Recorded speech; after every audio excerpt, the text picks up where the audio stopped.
Kombes Budi Herdi Susianto harus ditahan di tempat khusus akibat ulahnya mengikuti skenario jahat yang dibuat Ferdy Sambo. Mantan Kapolres Jakarta Selatan harus kehilangan jabatannya hingga harus diasingkan ke tempat khusus.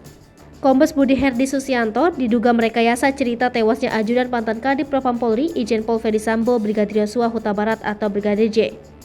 Kabar penahanan Budi Herdi Susianto di tempat khusus dibenarkan oleh Kadif Humas Polri Irjen Dedi Prasetyo. Namun begitu, dia masih belum merinci mengenai lokasi patsus terhadap Kombes Budi Herdi Susianto. Kabarnya, ex-Kapolres Jakarta Selatan itu dipatsuskan di Makobrimob Depok, Jawa Barat. Mantan Kapolres Metro Jakarta Selatan, Kombes Pol Budi Herdi Susianto diduga merekayasa cerita terkait tewasnya ajudan mantan Kadif Propam Polri, Irjen Pol Ferdy Sambo. Hal ini diungkapkan oleh Koordinator Tim Kuasa Hukum Brigadir J. Kamarudin Simanjuntak.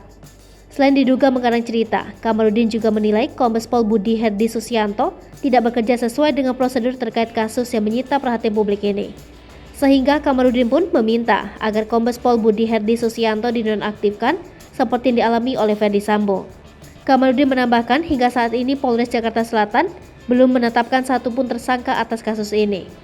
Kombes Pol Budi Herdi Susianto merupakan lulusan Akademi Polisi tahun 1996. Dirinya merupakan pria kelahiran 16 Desember 1974 dan telah menjabat sebagai Kapolres Metro Jakarta Selatan sejak 17 Desember 2021.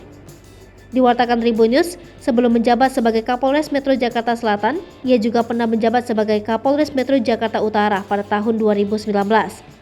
Selain itu, ia juga pernah menjabat sebagai Kapolres di beberapa wilayah seperti di Kediri pada tahun 2013 dan Mojokerto setahun berselang. Bahkan, dirinya juga sempat menjadi salah satu penyidik Komisi Pemberantasan Korupsi pada tahun 2005.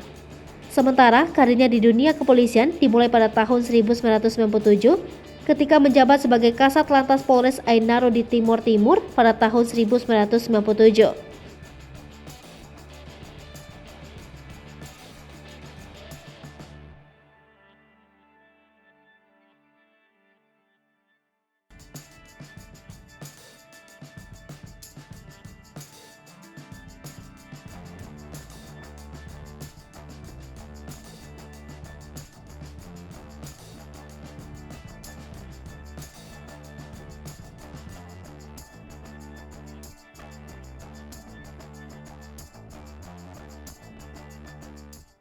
Hai pemirsa Sri Popo TV, jangan lupa komen, like, dan subscribe, serta tonton terus berita-berita terupdate lainnya ya.